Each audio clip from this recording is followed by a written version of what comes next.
Hello and welcome back to Communicable, the podcast brought to you by CMI Communications, ESCMID's open access journal covering infectious diseases and clinical microbiology. My name is Angela Huttner.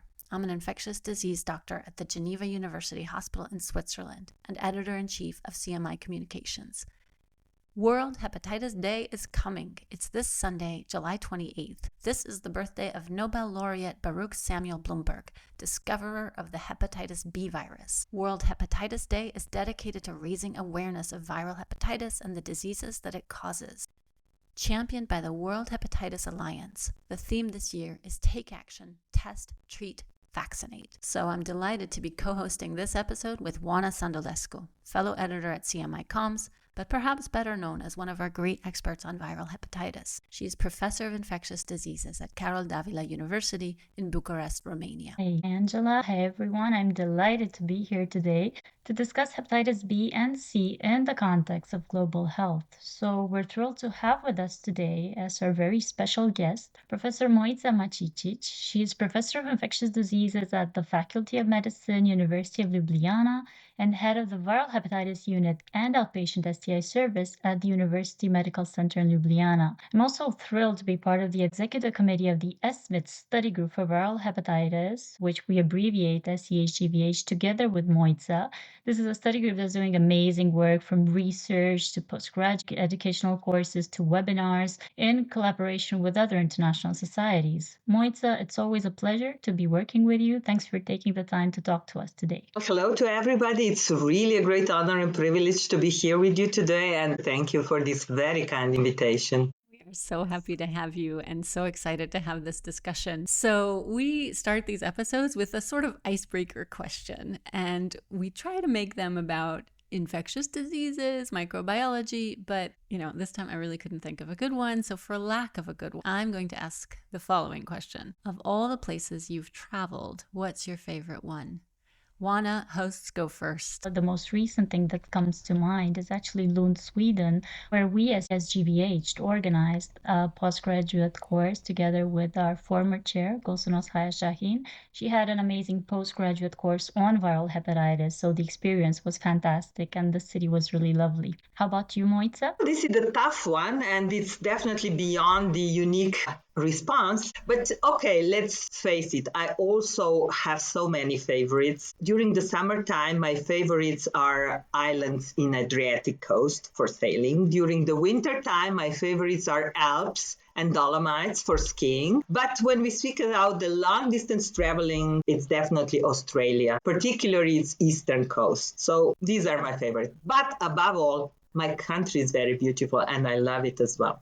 If we now really start digging into the topic of today's podcast, we start by looking at hepatitis C. Mojca, could you give us a bit of insight on the phenomenon that is hepatitis C virus infection? In this field, nowadays, hepatitis C virus infection still represents an important global public health threat. It also represents a real challenge for every healthcare practitioner. So I'm very happy we are opening this Pandora box now and discuss a little bit about this special field, because as we know, chronic HCV infection causes substantial morbidity and mortality with complications that include cirrhosis, end-stage liver disease, hepatocellular carcinoma, and even some extrahepatic manifestations which can be life-threatening through two mechanisms, either by cryoglobulins or through a metabolic syndrome, but they are there, and we rarely think being the consequence of hepatitis C virus infection. But to start with the discovery of hepatitis C virus, it really reads like a drama with three main actors that won the Oscars. They were Harvey Alter and Michael Huttner and Charles Rice, and they were rewarded in 2020 by the Nobel Prize in Physiology and Medicine. So it all started way back in the 70s. Harvey Alter was working at the NIH in the United States, and he studied blood donors,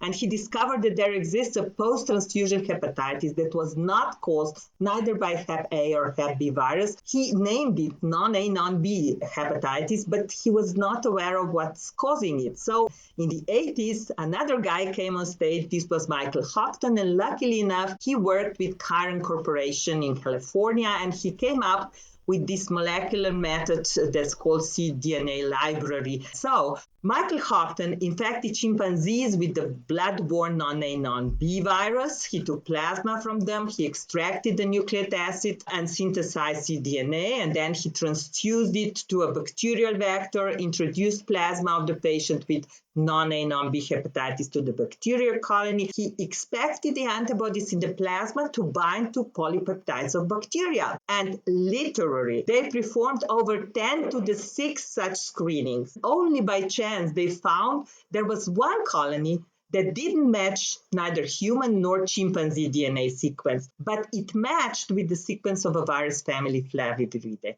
So he named this as a cDNA clone 511, and today we call it hepatitis C virus. So this discovery happened in 1989, and incredibly, it was immediately followed by the development of the diagnostic tests in the early 90s. I think in 1992, we got the first diagnostic test, so the donated blood could be tested and the chain of transmission of HCV was blocked. And it happened even before the virus itself was characterized. And this happened only in the mid of this, because then the third guy came on stage. This was Charles Rice, and he sequenced the viral genome, explained its properties of replication and gene expressions. If I just briefly explain the virus characteristics itself, because I think it's important for the clinical understanding of the disease. This is an RNA virus. It is enveloped in a lipid bilayer with 2 envelope proteins, and then this envelope surrounds the nucleocapsid. It's composed of multiple copies of small basic core protein. It contains single positive stranded RNA molecule with an open reading frame, which is encoding a polyprotein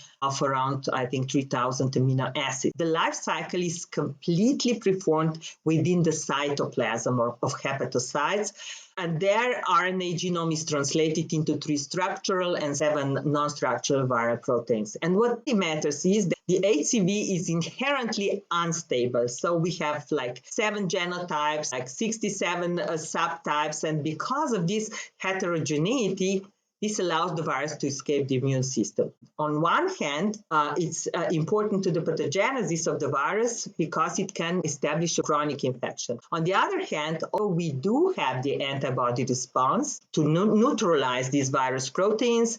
This extraordinary ability of the virus to mutate facilitates the generation of escaped mutants. They evade the host defense strategy, and as a result, individuals who are cured or spontaneously clear the virus, they can be reinfected. And this heterogeneity is also important with the development of a vaccine against hepatitis C, because as you know, we still don't have it, and it's really the question when or if we'll have it at all. Well, speaking of modes of transmission, I think it's also important to mention, because this hepatitis C virus has a very narrow host specificity and tissue tropism. It's transmitted exclusively through blood, so direct blood-to-blood contact between humans. So this is definitely a blood-borne virus, but it can be transmitted parenterally, also sexually, particularly among men who have sex with men, and of course from a mother to a fetus or newborn. Now, speaking of the natural course of hepatitis C, this is a very sneaky virus. When people get acutely infected, they're actually not aware of the infection. Why? Because they're usually asymptomatic, and moreover, the majority of acutely infected develop a chronic infection. And this is also highly variable. It ranges from the minimal necroinflammatory changes to extensive fibrosis and cirrhosis. It can develop up to nearly 40% of infected, of chronically infected. And then there's the development of hepatocellular carcinoma, approximately 2% annually. So really, this is a serious life-threatening disease. And if we do not intervene, after 3 to 4 decades after the infection, out of 100 of infected, 1 to 5 will definitely die either of end-stage liver disease or of hepatocellular carcinoma. But even more will die due to the consequences of extrahepatic manifestations. So a serious disease on the individual level, but also a huge burden on the public health community. Thank you so much, Mojca, for this fantastic introduction to hepatitis C, which is an entity that in infectious diseases, not all ID doctors treat nowadays. It's become very specialized. Those of us who are not specialized in hepatitis viruses, we do know that there has been an amazing treatment revolution recently. Can you tell us about the new, maybe not even so new, direct-acting antivirals for hepatitis C and how they've changed the game now? Yeah, well, these are really the game changers because the first treatment attempt started in the mid-90s with the non-specific interferon-based therapies. And they had numerous shortcomings and they represent a nightmare, not just for the patients, but for their clinicians as well. The revolution actually started 2018 when the first oral drugs that act directly on HCV life cycle, so these were already specific drugs that acted on the life cycle in cytoplasm, and they were registered in 2011. Well, in 2014, highly effective and these safe therapies, this was already the next generation DAAs. It was introduced then, and they act without interferon. And this was really a revolution. So they act against several targets in the HCV replication cycle, but it happens only in cytoplasm. The virus doesn't enter the nucleus. And the last giant leap was made in 2018 with the combination of DAAs that became available to treat all the genotypes of hepatitis C, so-called pan-genotypic DAAs. So today, regarding the recommendations, 2 different kinds of pan-genotypic DAAs are recommended for treatment, and we do have also one salvage treatment. But I think it's worth mentioning hepatitis C is the only chronic viral infection in humans that can be cured. This achievement of modern medicine is quite comparable to the discovery of penicillin for treatment of bacterial infections like 100 years ago by Alexander Fleming. So I'm quite sure that this Nobel Prize was given in the most appropriate 3 pairs of hands. And Mojca, I know you've recently returned from the annual meeting in Milan of EASL, the European Association for the Study of Liver. I was wondering if you could share with us some of the highlights from EASL, which is the early place to be for all hepatologists. Could you tell us, was there any new information regarding HCV-specific antiviral therapy? Particularly at this last EASL conference, it became quite clear that there are not so many remaining issues to be solved. So we are nearly there. Drug-drug interactions, for example. We used to have some problems with statins, amiodarone, anticonvulsants, anticoagulants.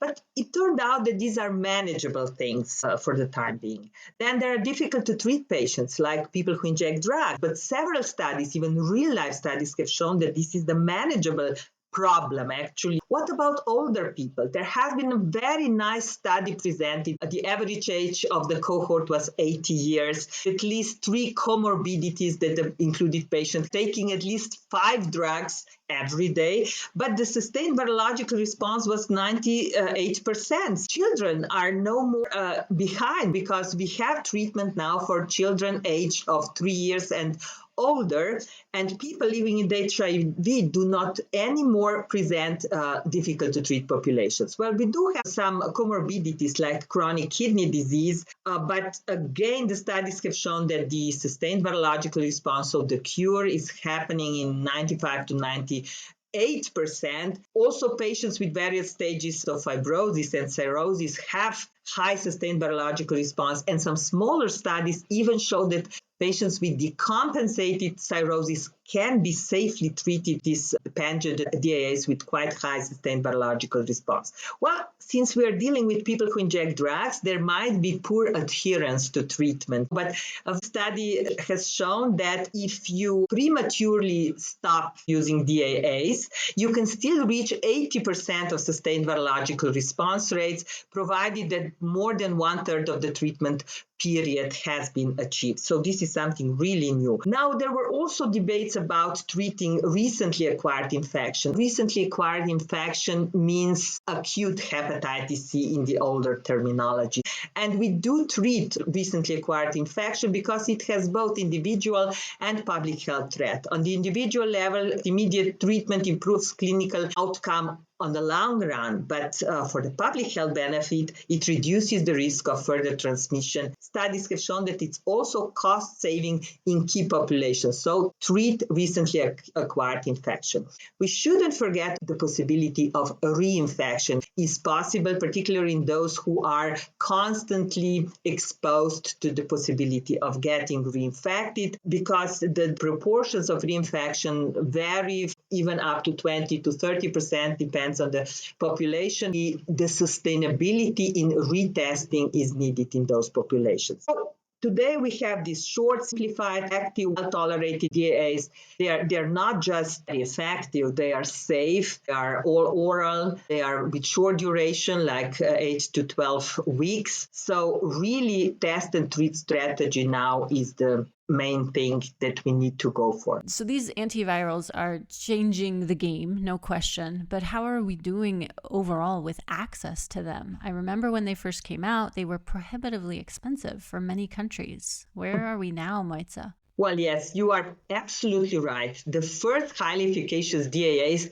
this was a sofosbuvir. It was approved December 2013 by FDA. It was introduced at a price exceeding $80,000 for a 12-week treatment course. But the study showed it turned out to be cost-effective, even at such a high price. But countries immediately imposed varying degrees of restrictions that limited access to DAAs in order to control the high upfront cost of this treatment. Three most common restrictions included, first of all, the treatment was limited only to those with advanced liver disease. Then they were prescribed only by specialists like hepatologists and infectious disease specialists. They were restricted to people who inject drugs. Most striking consequence of such high price was the DAAs have not been available in many low and middle income countries for several years, and this led to huge inequity, to very low treatment coverage globally. So in Europe, only 9% of infected have so far been cured. On one hand, we do have excellent safe drugs, and on the other hand, we do not use them as we should. And the problem nowadays remains in low and middle income countries. The recent study from Kirby Institute in Australia in February this year clearly showed that out of 100 low and middle income countries, 82 of them do have direct-acting antivirus register. However, they are reimbursed only in half of them, and in 60% of them, they still need to be prescribed by specialists only. Go back to Europe now. In April this year, the ECDC released the monitoring report on viral hepatitis, where it's clearly stated that still in the year 2024, the cost of DAAs for 4-week treatment regimen is between 8.5 thousand to 18.5 thousand. So the prices are still high and the restrictions still exist. There are 3 countries in Europe where active drug users are not allowed to get treated with DAAs. This was just the outcome of the latest study from the Correlation Network, the network that joins the focal points of drug users. Looking back at what you said, Mojca, we do have really good sustained virologic response, and if the patient is adherent to the treatment, we can really count on curing the patient. Even after being cured from the infection with hepatitis C virus, we know that there's a residual risk that the patient will eventually go on to develop hepatocellular carcinoma. There was a session in EASL related to this post-sustained virologic response monitoring for patients who have been cured of hepatitis C virus.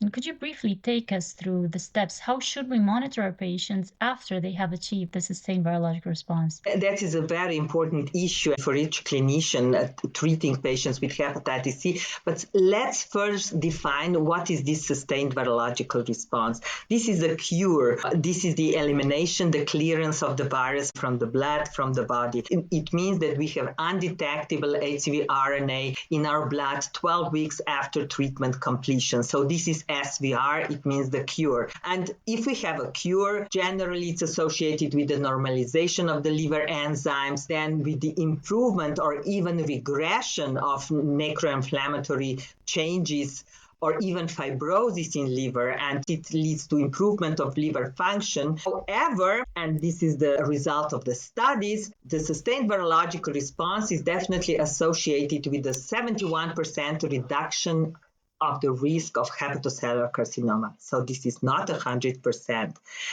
Why? Well, it all depends on when the treatment has been introduced, because the risk for developing hepatocellular carcinoma is the highest in patients who started treatment with DAAs already when there was advanced liver disease and cirrhosis, especially if some cofactors are presented, such as other liver morbidity or metabolic syndrome or diabetes, obesity, harmful alcohol abuse, and some concurrent infections, for example, hepatitis B infection.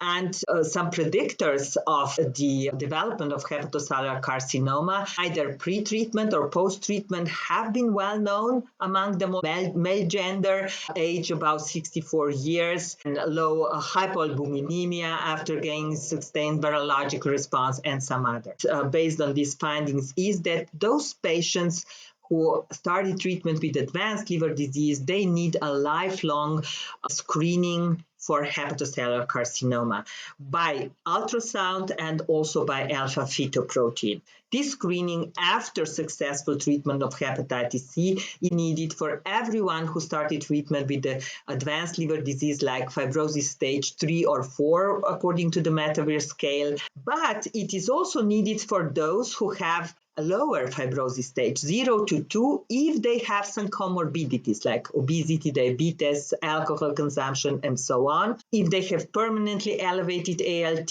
so only patients with no such risk factors can be discharged from further follow-up. All the others definitely need to have further follow-up. In the discussion about liver cancer at an international meeting that we both attended, you mentioned the fact that this is the only cancer with an increasing incidence over the past 10 years, despite these excellent diagnostic and treatment tools that we now have. Could you maybe give us some insight? Why are we seeing this trend? And perhaps where should we best focus our efforts to mitigate this? This topic is the reason why we are doing all this. We need to manage hepatitis C because hepatocellular carcinoma connected to hepatitis C virus infection is definitely sixth the most common cancer, is third the most common cause of death due to cancer, and indeed it's the only cancer with an increased incidence over the last 10 years. These are the latest WHO estimations. Annually, 1.2 million deaths are registered due to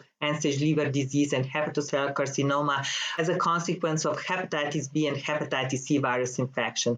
Among them, 500,000 of deaths every year occur due to hepatocellular carcinoma globally. Globally, as well as in Europe, hepatitis C is the main cause of hepatocellular carcinoma. So I just like to speak a little bit about the Beating Cancer plan that the European Commission launched in the year 2021. They recommended countries, member states to screen regularly their citizens for cervical cancer, for breast cancer, and for colon cancer. But in 2023, the EU Commission updated these recommendations and it added to regularly screen for lung cancer, for prostatic cancer, and for gastric cancer. Liver cancer was omitted, and this was really a huge disappointment for the liver community, not just the experts, but for the patients as well. Why is that so important? Because now it's up to each country to care for the prevention of developing hepatocellular carcinoma in their citizens and to care for early detection of hepatocellular carcinoma if the infection with a viral hepatitis is already there. These prevention measures are very clear. First of all, avoid risk behavior, don't get infected, and if you already are infected but you're not aware of that, get as early as possible tested for hepatitis B and C if you're not vaccinated, and get as early as possible treatment. As early the treatment, the less is the possibility of developing hepatocellular carcinoma. So this is the prevention of carcinoma. But then being already infected and being cured, and if you have already advanced liver disease like cirrhosis, lifelong screening for early detection is in place. But who will take this further screening for hepatocellular carcinoma? Usually it's done by the doctor that takes care of hepatitis, treats with DAAs viral hepatitis. Why is this screening so important? There has been a very good study showing that in Japan, the country that has an excellent screening policy for cirrhotic patients, 60% of hepatocellular carcinoma is discovered in its early stage. So actually, the survival is quite good in Japan. As the opposite, there is China. They have no screening for cirrhotics for hepatocellular carcinoma, and they have a very bad survival. But when they did a population-based cohort study and they introduced the screening of cirrhotics on every 6-month basis, even though the adherence to this study was only 50%, there was a 32% decrease in mortality in China. So this is really a capital response that this screening is definitely needing. So screen for hepatocellular carcinoma if already advanced disease, even though people are cured, and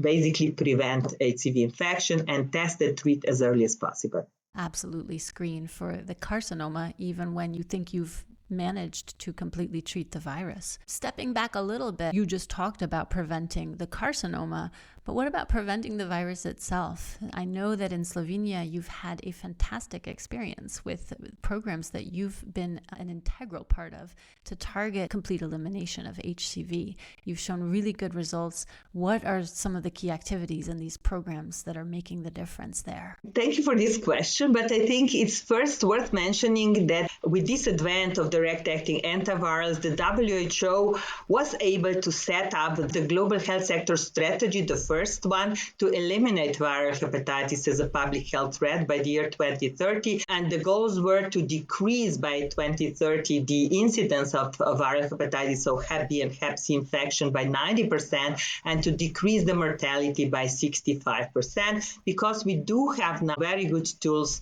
and it's actually manageable. However, at the latest data from this year from the WHO report, it showed that only a few countries are on track to reach that goal by the year 2030. And luckily enough, my country, Slovenia, looks like to be among them. So what's the recipe for that? Slovenia, this is a very small country, 2 million population, Central European country. One of the main reasons is that we started very early with managing hepatitis C. Already in the mid-90s, there was an interdisciplinary group of experts that set up the first strategy to manage hepatitis C. This already in 1997. But this was a very simple strategy that was published in the Journal of the Medical Chamber. The main point was that the complete continuum of services, meaning the screening, diagnosis, linkage to care, treatment, and follow-up, everything was just included in the everyday clinical practice of the healthcare system. At the same time, there was a huge awareness and educational campaign for healthcare workers so that they knew what's going on with this hepatitis, that they need to act,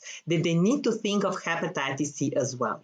The other thing is that, luckily enough, all the currently recommended treatment has been available in Slovenia immediately. So we did have also DAAs when they started to be on the market. Again, we also followed up the treatment success on the annual basis, on the national basis, so we knew what we were doing. And already in 2007, we performed the strategy for the management of Hep C in people who inject drugs, which is important because people who inject drugs in Europe are definitely the driving force of HCV epidemic, including in Slovenia. While the revolution happened in Slovenia as well, we decided to accelerate testing, to accelerate treatment. We did have drugs from the beginning, so we just started to go into so-called microelimination, and we went into two directions. In one direction, we took into account all the patients that were under medical supervision, and we expected these groups to have higher prevalence of HCV infections, like hemophiliacs, like hemodialysis patients,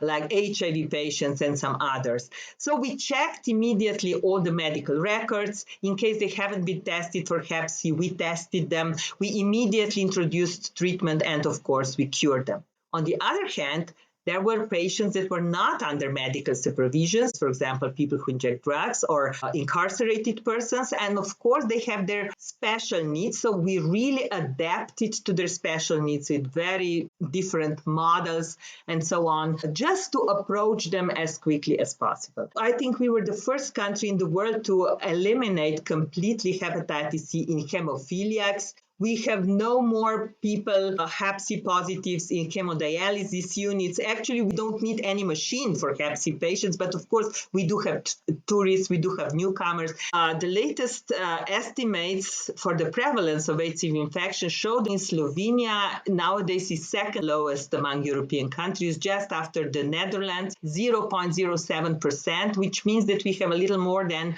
1,000 people still infected. Two-thirds of them are people who inject drugs, either active or former, and the rest are still the general population.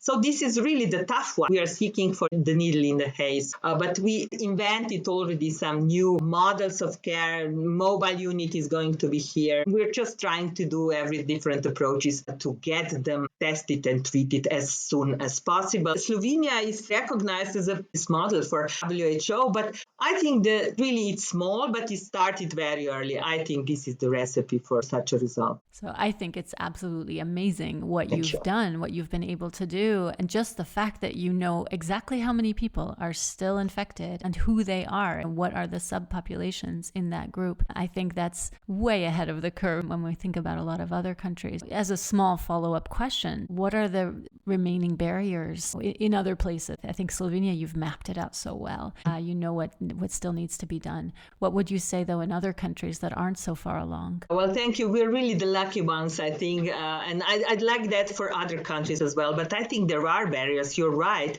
The major barrier, I think, is still persistently high cost, not just of treatment, but of testing as well. Then there are always limited healthcare resources and lack of awareness. Not just awareness among the population per se, but also among the medical professionals. We can face these barriers on different levels, on the level of care system, even the policy, then on the level of providers, as well as on the level of patients themselves. There's always the problem of adherence to treatment, or stigmatization, and so on. I think the main problem here is inequity. There's inequity among the countries, like high income and low and middle income countries, but there's also inequity within each country because usually the poorest access to testing and treatment have the most vulnerable and marginalized populations. Those that are facing the highest burden of HCV infection. These are people who inject drugs, incarcerated persons, migrants, and some other groups. What to do, how to approach them?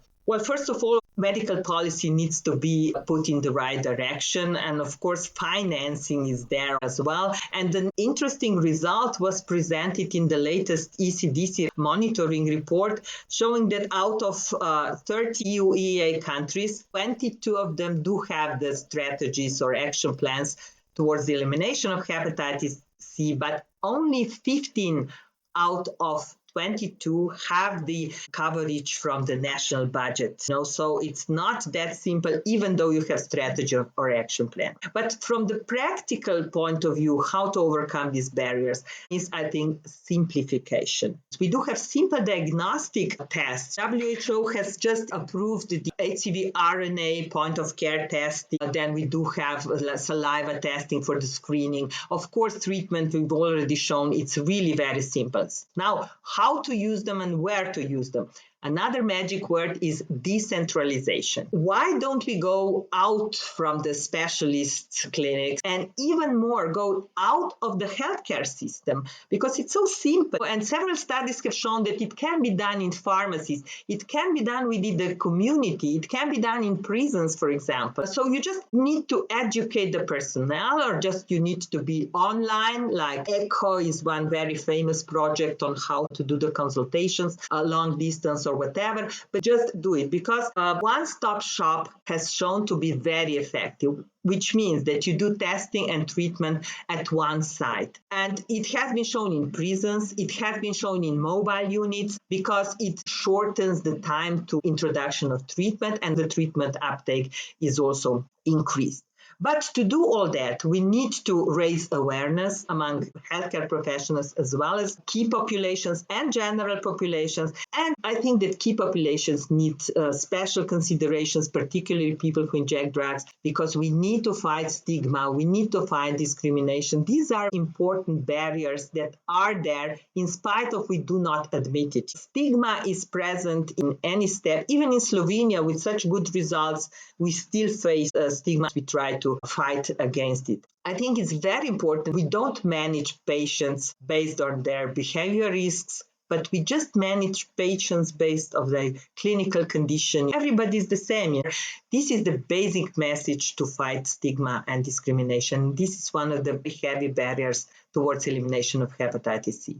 You mentioned a lot of European data from the WHO, and you briefly mentioned that the WHO launched an updated global hepatitis report this year. Could you tell us what the main areas for targeted actions are according to this report? While WHO regularly publishes the reports on the way towards elimination of viral hepatitis, the situation is not very good because many countries are not on track to eliminate viral hepatitis. The high-income countries are committed to this elimination by the year 2030, and I'm sure the majority will manage it. However, low and middle-income countries are in much worse position, and perhaps some of them will never manage to do it. The WHO report shows that there are estimated 50 million of chronically infected with HCV still globally. So this is like 8 million less than in the last report. However, even though the incidence of Hep C virus infection has been decreasing, the mortality has not. So this is a striking result and it needs to be overcome. And just to tell briefly what was the most striking feature from this report, in the post-COVID era, there are two major infectious diseases causes of mortality. One is tuberculosis and the other is viral hepatitis. So it's really high time to do something. So what does WHO suggest? It urges countries to do their strategies or action plans to elimination. First of all, countries should estimate the burden, set the targets, increase testing and treatment, integrate hepatitis services into existing healthcare system, then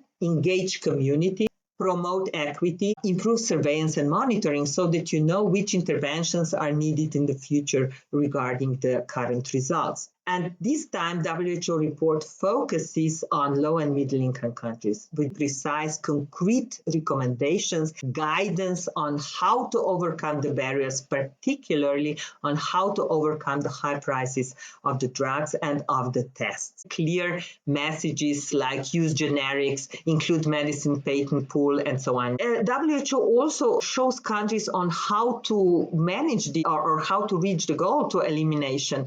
And there are two ways. One is macro elimination. Macro elimination means massive screening of the whole population, and then whoever is HCV RNA positive, just do immediate treatment and cure. And one and only country that actually so far did it is Egypt. Well, Egypt used to be the country with the highest prevalence of HCV infection globally. It was like 10% of HCV. In fact, the country that is known for political instability, several financial constraints, but they were on time aware of what's happening there. In 2018, they made a huge screening project throughout the country. Then they used generics at very low price. And then under the umbrella of the government, so the policy umbrella, they had a huge apparatus to go into elimination of hepatitis C. There were 20,000 of screening personnel. There were 1,000 of mobile units, 7,000 testing sites, 165 treatment sites. The outcome was amazing. In merely 5 years, they decreased the prevalence from 10% to below 0.5%. So from high prevalence countries went down to the low prevalence countries. So they're definitely on track to eliminate hepatitis C by the year 2030. But this is one and only country, as I said. So the more realistic approach to elimination is this micro elimination. So this is the part of macro elimination, but it's more achievable. This is what we did in Slovenia. You just take certain key populations or certain regions or places where you expect the higher prevalence of HCV infection, and there you go into screening and test and treat strategy. You should not forget the sustainability with retesting if they are still exposed to a reinfection. What to say with this WHO strategy? I think that it clearly shows that all the possible national resources should be used wherever you live, and they should be organized also in a proper manner. And you should invent models of care that are suitable for various situations. They are effective in various settings and in various populations. So one size does not fit all, that's for sure. So every country needs to find its gaps, its barriers, and it needs to act to overcome them. Thank you so much, Mojca, for a fascinating update on hepatitis C, where we are right now, where the world is, and the things that we still need to do. So in our remaining time, we're going to turn to hepatitis B, the other big parenteral hepatitis virus. Can you give us a brief refresher on hepatitis B? This is a disease that is preventable by immunization, active immunization, but hepatitis B remains a significant worldwide cause of morbidity and mortality in all those persons that are not immunized. In developed countries like in Europe, the main mode of infection is risky sexual behavior. It's transmitted by not just by blood as hepatitis C, but it's transmitted by infected body fluids. So it's much more transmittable than hepatitis C virus. WHO estimates globally there are 254 million individuals that are chronically infected. In the year 2022, more than 800,000 individuals died due to the consequences of cirrhosis or hepatocellular carcinoma. But if I may start just briefly with the discovery of hepatitis B virus, there was Barry Bloomberg, who was a geneticist at the NIH, and he collected blood samples of people from around the world to study inherent diseases. And so in the 60s, he found an unfamiliar reaction in the serum of a hemophiliac who received blood that was then donated by an Australian Aborigine. So in the serum of hemophiliac, he then detected a new antigen. He called this antigen Australia antigen. He linked this Australian antigen with viral hepatitis, and then by the immunoelectrophoretic technique, it was way back in the 60s, he confirmed the relation to so-called serum hepatitis. This was another Nobel Prize winner for physiology and medicine in 1976. And now about the virus itself. It's different from hepatitis C virus. It's a DNA virus. It's from the family Hepatnaviridae. It's spread via contaminated body fluids. The virus enters the hepatocytes and it integrates in its circular, partially double-stranded DNA to the host cell nucleus. This DNA is called cccDNA, covalently closed circular DNA, in its crucial viral form because it acts as a stable nuclear template for viral replication. And this mechanism enables the virus to chronically infect the host, and it gives the virus also the possibility to reactivate at a later date. For example, if the person needs immunosuppressants in case of getting infected with HIV, this virus or this cccDNA can reactivate and cause another infection. And of note, already a few copies of cccDNA per liver can initiate or reinitiate a full-blown infection. But this is not all, because there's also an additional DNA damage feature of chronic infection. This is the random integration of HBV DNA into the chromosomal DNA of hepatocytes.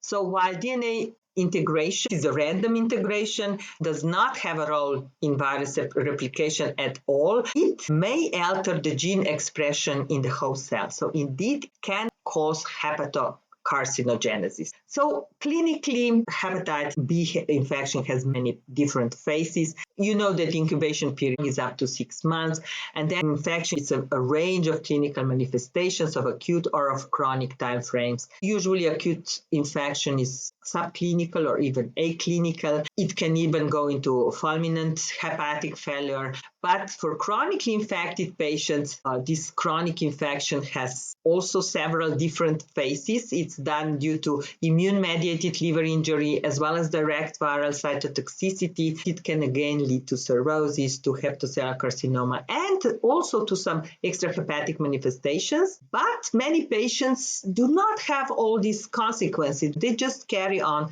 the virus. So nowadays, the chronic infections are divided into hepatitis E antigen positive and E antigen negative status. We do have just chronically infected, and we do have also those who have viral hepatitis, and we know some prognostic factors to predict the long-term outcome of these patients. But I think here is a very important take-home message. Everybody who is HBs antigen positive, so who is chronically infected with hepatitis B, doesn't matter either he's just infected or he has already hepatitis, everybody needs to be regularly followed up, at least on 1 year's basis. Why? Because we need to identify the candidates for treatment and to select the optimal timing of antiviral treatment for those who are at risk for complications. Because we do have treatment also for hepatitis B, but it's not a curable treatment. Why it's not curable? Because of this cccDNA. This is the target that hasn't been reached by the current treatment that is available. Regarding this treatment for hepatitis B, interferon is still in place here, but it's rarely used.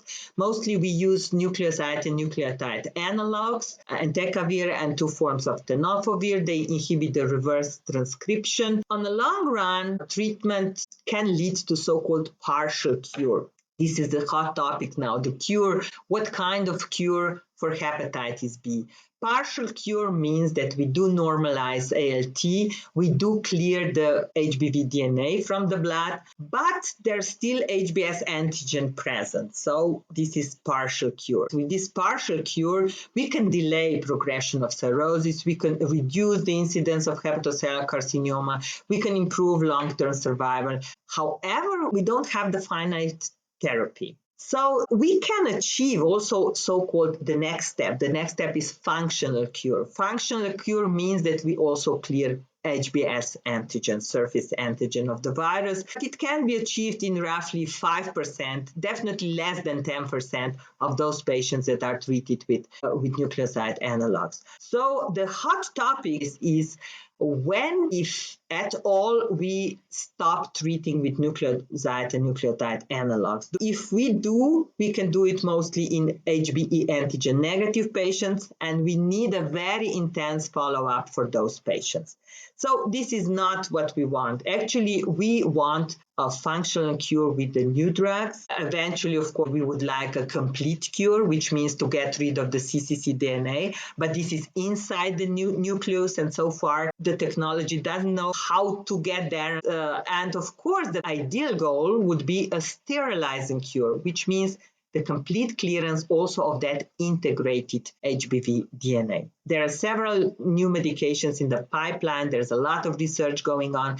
And I think the future perspective for treatment of Hep B is definitely a combination of antivirals and immunomodulatory treatment.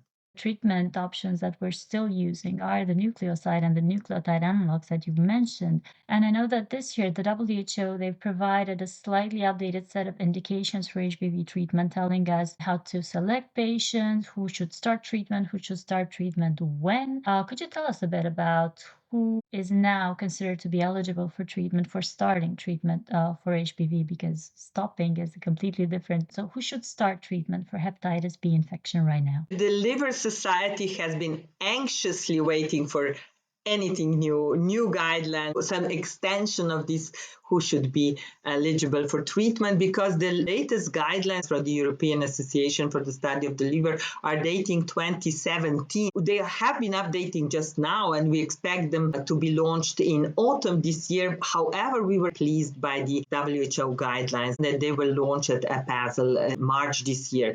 These guidelines include expanded and simplified treatment and testing criteria, but not only for adults. The first novelty is that we can now treat children 12 years and older. Then there's expanded eligibility for antiviral prophylaxis for pregnant women to prevent mother-to-child transmission. So this is prevention. Then regarding the diagnostics, the WHO encourages to use point-of-care HBV DNA viral load, and then to use the reflex approach for DNA testing. And we haven't touched much hepatitis delta, but we are facing in Europe a revival of hepatitis hepatitis delta because newcomers are coming from endemic areas. And this is the most severe hepatitis virus infection. WHO definitely recommends on a reflex testing approach. So everybody who is HBs antigen positive in Europe should be once in his lifetime tested also for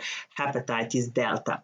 But now let's go into the expanding the eligibility for treatment. So first of all, we should treat all that have plasma viremia, HBV DNA, above 2,000 IU per mil. Before it was 20,000, and who have ALT just above the upper normal limit. But then, doesn't matter what are the HBV DNA level or ALT level, we do treat all with significant fibrosis, meaning if their transient elastography shows more than 7 kilopascal, they should get treated.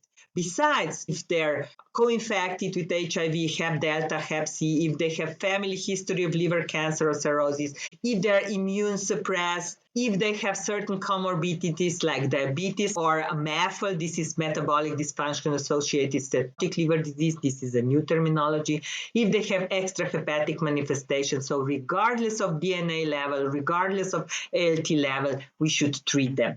And also for the settings where they do not have PCR testing, HBV DNA, they can actually get treatment just based on the permanently abnormal ALT levels. So I think in a way this is an expansion of the proportion of those who will get in the future treatment for hepatitis B. I'm an infectious disease practitioner, so if I have a virus, I want to not have the virus anymore in my patients. So with HIV infection, where we have a treat-all approach, and we've had it for almost 10 years now, and we base this on an individual benefit to the patient, getting treatment, preventing progression of infection, but also on U equals U, undetectables and transmittable. So we have multiple reasons for starting people on treatment as early as possible. You mentioned that as well for hepatitis C virus. Well, there we're aiming for a cure, so it's a bit different. I'm wondering, would you at some point foresee such a future for HBV infection, either with the treatment instruments that we now have or more optimistically with those that we do have in the pipeline? This is actually the hottest question these days. Do we treat everybody now or not? Or what to do? Just the expansion or what? But we need to be aware of the fact that there are so many different scenarios in HBV-infected individuals, and these scenarios are placed in so many different real-life situations. On one hand, we have an individual at young age, he's E antigen positive, he has high viremia, high antigenemia, his immune very active. On the other hand, we have a little older individual, he is E antigen negative, he has low viremia, low antigenemia, he's immune exhausted, so there is immunosenescence on the way. So the question is whether we do treat both of them and all of them in between, or we treat just select ones. And I think that with what we have in our hands, the general answer momentarily, at least for Europe, is that we do not treat everybody, that we do treat with the tools that we have, we treat only the selected patients. But as I say, this is really the expansion of those who are eligible for treatment. But when the pipeline will get realistic and we get better treatments,